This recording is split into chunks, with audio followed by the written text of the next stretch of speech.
Again, we're so excited about the content to deliver you today in terms of the economy and where we think we're at, where we think we're going. We are really, truly pleased to have the CEO of Alliance Bank here with us today.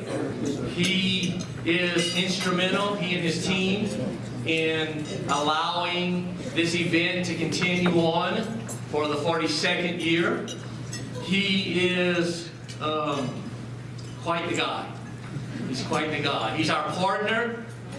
He's our partner of the Alliance Bank Business Outreach Center, which as of January 1st will become the Alliance Bank Economic Policy Institute as we shift towards more and more research in the area of economics. He's a great guy. He's a friend of the university. He's a pretty good golfer, but most importantly, he's really a great partner and a great guy. Mr. Don Garner. 15 holes. We had lunch together, and he calls me Don Gordon. It's Garner. Garner. Hopefully this is not indicative of the educational process, Dr. Fan, here at NAU. Yes, Mayor. Nice seeing you. You look right, the accent guy. All right. Thank you so much, for coming to the 42nd annual NAU Alliance Bank Economic Outlook Conference, like Wade pointed out. Waking up this morning, I go off script all the time, so forgive me. Waking up this morning, it was cold. I live in Phoenix, obviously. It was cold. But it reminded me, growing up, I grew up in the eastern portion of the state of Washington in a place called Grand Coulee, largest concrete structure in the United States, largest hydroelectric dam in the United States. And I thought, wow, this makes me think of home. So thank you for that. But it also reminded me of a little story my granddad told me. And Granddad was quite a storyteller. There was these two fellows who were headed to a remote part of Alaska to go moose hunting.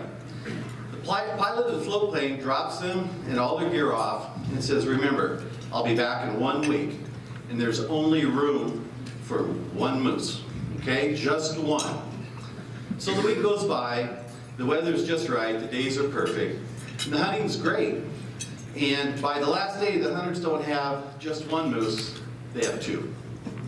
So the pilot lands the plane down amidst the trees and mirrored water, and what can they do? The pilot doesn't like it much, but the two hunters manage to stuff everything into the tiny plane, including the two moose. Across the lake they go. The pilot pulls back on the stick, and the plane begins to climb up, and then they clip a tall Douglas fir, and down they go.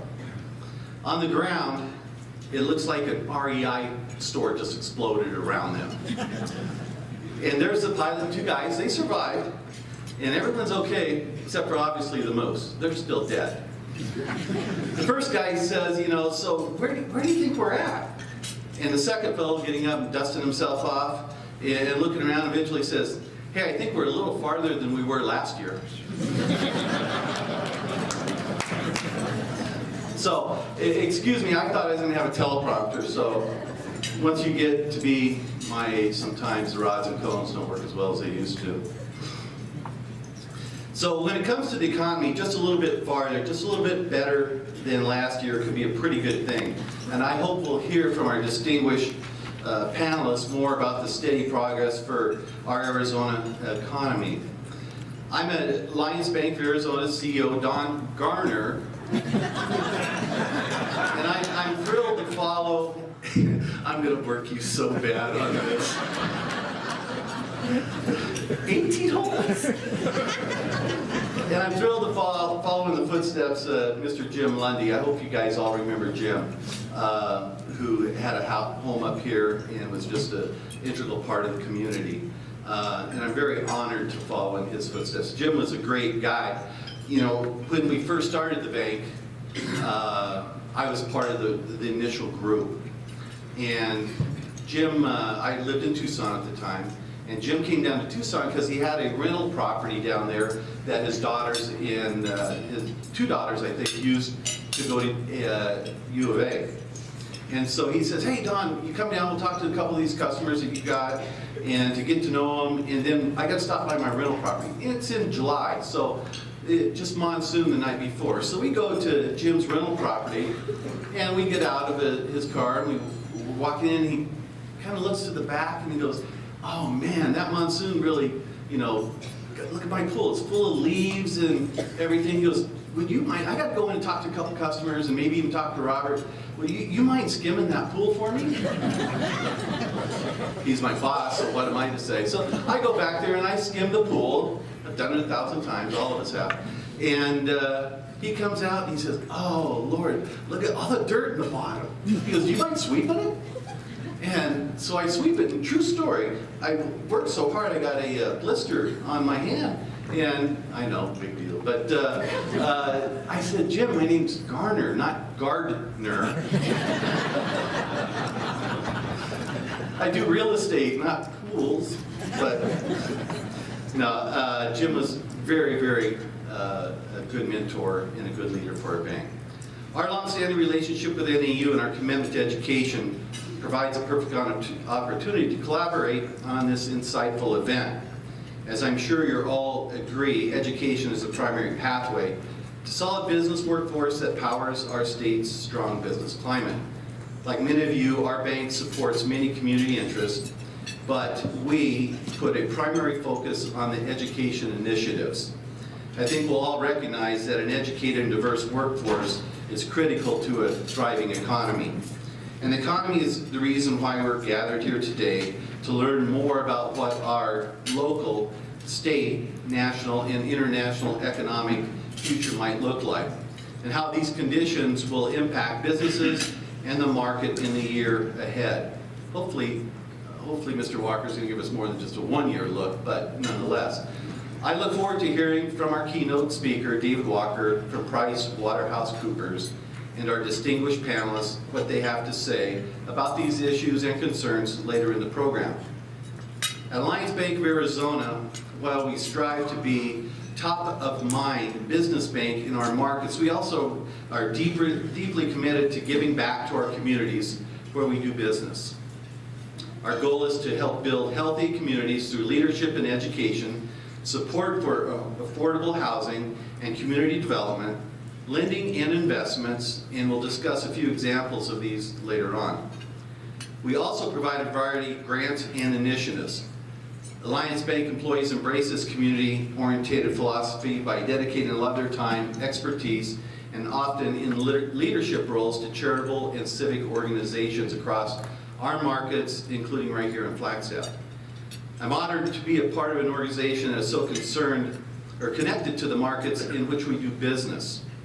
It has been nearly 15 years since inception of Alliance Bank of Arizona, and I'm proud to have been with them, like I said, since its inception. I'm employee number 6, and we have, how many employees, Sherry? Do you know? 1,700. So, yeah, you know, kind of funny story. When we started this, I grew up in Valley National Bank in Tucson. It's where I got my feet underneath me. I was in commercial real estate. And so one of my customers was Robert Sarver. So he was the only customer that I felt all through our relationship. I was actually working for him when he was the client. So Robert, as you know, is a very successful entrepreneur and banker. So he calls me July of 2002, and it's on a Sunday. And he calls me up, and I know it's Robert right away because he goes, Garner. He never calls me by my first name. Garner, it's Garner. He did call me Gordon. He called me Garner. So he goes, hey Garner, I'm thinking about starting up a new bank. Are you interested in running the real estate group? And I said, wow, Robert, I'm very flattered and that you would call me, but I'm just getting into Disneyland, and I got my wife and my 2 boys, and we're just actually getting out of the car going into the park. And he goes, oh, no problem, I understand. call me tomorrow morning. So I'm walking around with my wife in a fog in Disneyland, thinking, you know, what the hell I do? I had a great job. You know, Valley Bank, as you guys know, I think became Bank One and then ultimately Chase. And it was at the Bank One stage when this happened. And I thought, man, I got a good job, and what do we do? But that's the way Robert is. You know, he's firm, he's definitive, and, you know, he's right the majority of the time. And in this case, not hiring me was the right thing per se, but his success with the bank's success. I mean, we're number 4 rated by Forbes. I think that's in your literature.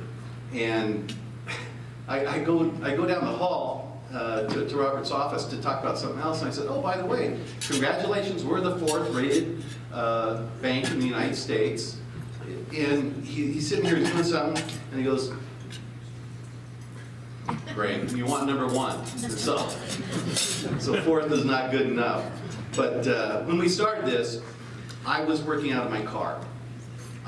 We had not got the charter officially passed through the government, so our card said Alliance Bank of Arizona in organization. And so when you would go to try to get clients to come to, you know, to be part of this, they're saying, wait a minute, you're not even a bank yet?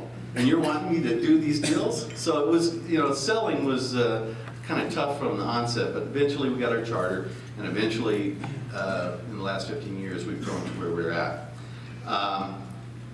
Today we deliver on a number of solutions along with a commitment to building relationships and ready access to decision makers, all backed by the national strength of Western Alliance Bancorp, our holding company, which has more than $19 billion in assets. Alliance Bank is about $3.5 billion in assets. We also bring specialized financing solutions to clients across the country through a robust set of national business lines from tech sector lending, hotel and resort finance, mortgage warehouse lending, and financing for nonprofit entities, municipalities, to banking for homeowner associations, timeshare developers, and more. To say simply, Alliance Bank of Arizona offers businesses the best of both worlds. The strong capacity and sophisticated product offerings of a large bank, along with the flexibility and commitment and superior service of a more specialized local institution. Our bank's entrepreneurial culture fits well within our customers' business cultures to deliver smart, tailored solutions that fit individual needs. And Flagstaff has definitely an entrepreneurial culture and a great business climate. I've been living up in Flagstaff when I was at Valley Bank. I did anything that was non-Maricopa County, so long ago I was up here doing deals, and in Prescott and Sedona. So somewhat familiar. We're highly invested in the growth of this market and the projects that we financed. Recently, we provided lending for projects such as Miramonte Homes Master Plan Community, Presidio in the Pines, and a few of their other housing communities throughout the Flagstaff area. Hub, which is right there, a student housing project Alliance Bank's provided financing for, will be completed in the fall of 2018 and will have an impact by strengthening the economic and cultural vitality in the region. And our first deal of any magnitude was done right here in Flagstaff, the Cedar Safeway Shopping Plaza.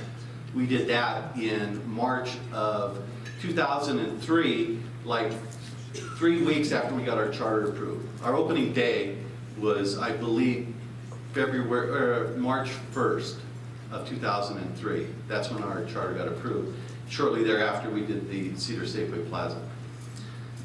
Throughout 2017, we provided financing grants to Housing Solutions of Northern Arizona that have delivered 8 or more affordable housing units in Flag, creating a positive impact in the community. It's projects like these that help drive the local economy forward.